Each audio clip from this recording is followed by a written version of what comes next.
மீண்டும் உங்களை நாம் சந்திப்பதிலே மிக்க மகிழ்ச்சி அடைகின்றோம். நான் இலங்கையில் இருந்து பதுளை போதனா வைத்தியசாலையில் இருந்து வைத்தியர் கிருஷான் வேதநாயகன். மாரடைப்பு ஹார்ட் அட்டாக் ஏற்பதற்குரிய காரணிகளை பற்றி பார்த்து கொண்டிருக்கின்றோம்.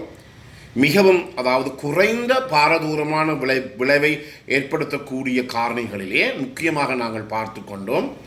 பர்சனாலிட்டி என்று சொன்னோம், அதாவது ஒருவருடைய மனநிலை, உடல் கட்டமைப்பு. உங்களுக்கு இதை பற்றி சொல்ல வேண்டுமாக இருந்தால், ஒருவர் ஒரே ஓடிக்கொண்டு டென்ஷனாக இருக்கிற சில பேர் சொல்லுவோம், நாங்கள் டென்ஷன் பார்ட்டி என்று சொல்லுவோம். எனவே ஒரே படபடப்பு தன்மை, ஆங்ஸைட்டி இப்படி இருப்பவர்களுக்கு இந்த மாரடைப்பு அதிக அளவு ஏற்படுவதாக கண்டுபிடிக்கப்பட்டுள்ளது. அதே நேரத்திலே இரவிலே இருக்கின்ற நித்திரைக்கும் இந்த மாரடைப்புக்கும் மிக நெருங்கிய தொடர்பு இருக்கின்றது. அதே நேரத்திலே இந்த நித்திரை குறைபாடு ஏற்படுகின்ற போது மாரடைப்பு மற்றும் வராது. அத்துடன் சேர்த்து எங்களுக்கு இந்த ஸ்ட்ரோக் என்று சொல்லப்படுகிற செரிப்ரோ வாஸ்குலர் ஆக்சிடென்ட் என்று சொல்லப்படுகிற மூளையிலே நரம்புகள் வெடிக்கக்கூடிய ஒரு பிரச்சனை கூட இந்த நித்திரை குறைபாட்டினாலே ஏற்படுகிறது. இன்று உலகம் முழுவதும் இருக்கிற பிரச்சனை என்னவென்றால், பல பேருக்கு இரவிலே நித்திரை குறைவு. இப்போது சொல்லப்பட்ட ஆராய்ச்சி முடிவுகளின்படி ஒரு மனிதன் சாதாரணமாக இரவிலே 7 இருந்து 8 மணித்தியாலங்கள் நித்திரை கொள்ள வேண்டும். எனவே நித்திரை குறைகின்ற போது இந்த மாரடைப்பு ஏற்படுவதற்குரிய சந்தர்ப்பங்கள் மிக மிக கூடுதலாக இருக்கின்றது. அதே நேரத்திலே இந்த நித்திரையானது மிகவும் அமைதியான பீஸ்ஃபுல் ஸ்லீப்பாக இருக்க வேண்டும். எனவே இந்த நீங்கள் நித்திரை கொள்ள செல்லுகின்ற இடங்களிலே ஒரு வெளிச்சம், ஒரு வெள்ளை நிற வெளிச்சம், உங்களுக்கு தெரியும், இப்போது எல்லா இடமும் நாங்கள் இந்த LED மின் குமிழ்களைத்தான், பல்புகளைத்தான் பாவிக்கின்றோம். இந்த LED மின் குமிழ்களில் இருந்து எங்களுக்கு வெளிவருகின்ற இந்த வெளிச்சமானது வெள்ளை நிறமுடையது. ஆனால் இந்த வெள்ளை நிறமுடைய வெளிச்சத்திலே எங்களாலே நித்திரை கொள்ள முடியாது. ஏனெனில் இந்த வெள்ளை நிறமுடைய வெளிச்சத்தின் காரணமாக எங்களுடைய உடலிலே இருந்து சுரக்கப்படுகின்ற மெலட்டோனின், அதாவது இந்த மெலட்டோனின் எனப்படுவது என்னவென்றால், எங்களுடைய மூளைக்குள்ளே இருக்கின்ற பைனியல் சுரப்பி எனப்படுகின்ற சுரப்பியினாலே சுரக்கப்படுவதுதான் மெலட்டோனின். இந்த மெலட்டோனின் இரவிலே கருப்பாக இருக்கின்ற போது, இருட்டாக இருக்கின்ற போது இந்த மெலட்டோனினானது கூடுதலான அளவு சுரக்கப்படுகிறது. உடலிலே இந்த மெலட்டோனின் எனப்படுகின்ற ஹோமோனுடைய தொழிற்பாடு என்ன? எங்களுடைய நித்திரை வட்டத்தை, ஸ்லீப்பிங் சைக்கிள் என்று சொல்லுவோம், இந்த நித்திரை வட்டத்தை ஒழுங்குபடுத்துவதுதான் இந்த மெலட்டோனினுடைய முக்கிய வேலை. எனவே இந்த மெலட்டோனினானது இரத்தத்திலே குறைந்தால் எங்களுடைய நித்திரை பாதிக்கப்படும்.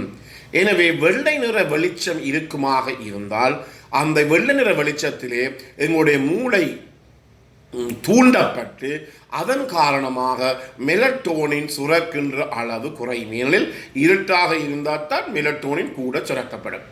எனவே நீங்கள் கேட்கலாம், இருட்டிலே எங்களுக்கு படுக்க முடியாது, என்ன நிறமுடைய வெளிச்சத்தை போட வேண்டும் என்றால், தற்போதைய ஆராய்ச்சி முடிவுகளின்படி மஞ்சள் நிறமுடைய வெளிச்சம்தான் இந்த மெலட்டோனின் சுரப்பை தூண்டுகின்றது. இதன் காரணமாக எங்களுடைய நித்திரை வட்டத்தை, ஸ்லீப்பிங் சைக்கிளை இந்த மஞ்சள் நிறமுடைய வெளிச்சம்தான் தூண்டுகிறது. எனவே என்ன முக்கியமானது, நாங்கள் நித்திரை கொள்ளுகின்ற இடத்திலே மஞ்சள் நிறமுடைய வெளிச்சம் பாவிக்க வேண்டும். இரண்டாவதாக, இந்த கட்டிலுக்கு போவது என்னத்துக்கு? நித்திரை கொள்வதற்கு.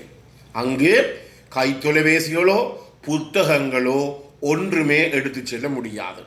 ஏனெனில் கைத்தொலைபேசியை நாங்கள் எடுத்து சென்று நித்திரை கொள்ளுகின்ற போது நாங்கள் அதை பார்ப்போமாக இருந்தால் எங்களுடைய மூளையானது அதற்கு பயிற்றப்படும், ட்ரைனிங் எடுக்கப்படும், பிரெயின் ட்ரெயின் பண்ணப்படும் என்று சொல்லுவோம். அதாவது மூளை எப்படி ட்ரெயின் பண்ணப்படும் என்ற பயிற்சி கொடுக்கப்படும் என்றால், நித்திரை கொள்ளுகின்ற போது ஒரு ஸ்மார்ட் போனை பார்க்க வேண்டும்.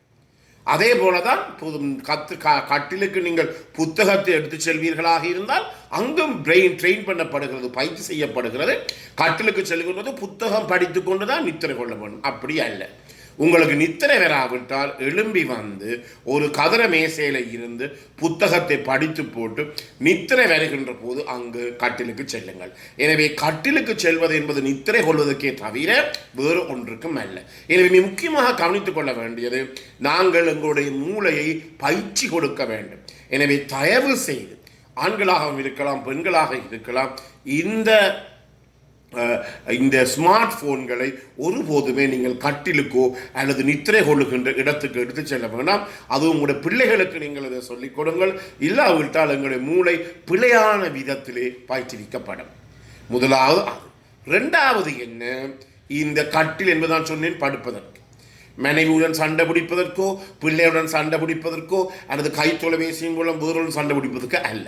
எனவே இவ்வாறு நாங்கள் சண்டை சச்சரவுகள் கட்டில் ஏற்படுமாக இருந்தால் எங்கள் நித்திரை குழப்பமடையும். எனவே பல பேர் ஒரு நாளைக்கு குறைந்து 10-20 நோயாளிகள் சொல்லுவார்கள் என்ன நித்திரையிலே. அதே நேரத்திலே நாங்கள் வைத்தியசாலைகளில் வெளிநோயாளர் பிரிவில் வேலை செய்து கொண்டிருக்கின்ற போது நான் நினைக்கின்றேன் 2500-3000 நோயாளிகள் வருவார்கள் இருந்தால் 500 பேருக்கு மேலே சொல்லுவார்கள் இரவிலே நித்திரை இல்லை. இரவிலே நித்திரை போகாவிட்டால் எங்களுக்கு மாரடைப்பு ஏற்பதற்கூடிய சந்தர்ப்பங்கள் மிக மிக கூடுதலாக இருக்கின்றது. இதை நீங்கள் அனைவருமே கவனித்துக் கொள்ள வேண்டும். எனவே என்ன செய்ய வேண்டும், இயலுமான மட்டும் இந்த கட்டிலுக்கு ஒன்றுமே எடுத்து செல்ல வேண்டாம். அது மூன்றாவதாக 1 மணித்தியாலத்திற்கு முதல், உங்களுக்கு தெரியும் இப்போது நாங்கள் சொல்லுகின்றோம், இரவு உணவை 7 மணிக்கு முதல் நாங்கள் முடிக்க வேண்டும். டினரை 7 மணிக்கு முதல் சாப்பிட்டு விடுங்கள். முடிச்சு போட்டு கட்டாயமாக நித்திரை கொள்வதற்கு 1 மணித்தியாலத்துக்குள்ளுக்குள்ளே சாப்பிடவோ குடிக்கவோ தண்ணீர் குடிக்கவோ கொதி தண்ணீர் குடிக்கவோ சுடு தண்ணீர் குடிக்கவோ கூடவே கூடாது. எனவே சாதாரணமாக இரவு நாங்கள் 7 மணிக்கு முதல் இரவு உணவை எடுத்துக்கொள்ள வேண்டும். அதன் பிற்பாடு ஏதாவது சாப்பிடுவதாக இருந்தால் படுப்பதற்கு, இப்போ 11 மணிக்கு படுக்கிறோம் என்றால் 10 மணிக்கு பிறகு ஒன்றுமே சாப்பிடக்கூடாது, குடிக்கக்கூடாது. அது தண்ணீராக கூட இருக்கலாம். எனவே 10 மணிக்கு பிறகு 1 மணித்தியாலம் மட்டும் சாப்பிடவோ குடிக்கவோ கூடாது. இது மிக மிக முக்கியமானது.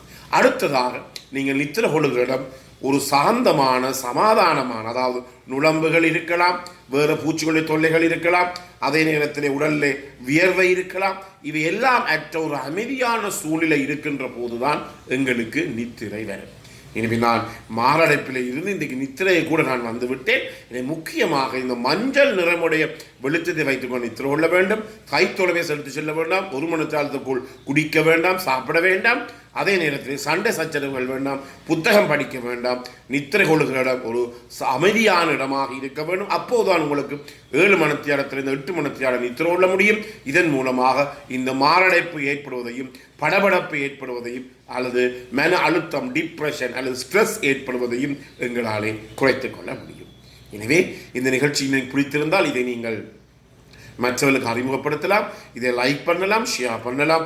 அதே நேரத்திலே ஏதாவது தேவையாக இருந்தால் 009477756245 தொடர்பு கொள்ள முடியும். பிறந்திருக்கின்ற நாள் உங்கள் அனைவருக்கும் இனிய பொழுதாக அமைய அனைவருக்கும் பொதுவான இறைவனை வேண்டி விடைபெறுகின்றேன். நன்றி, வணக்கம்.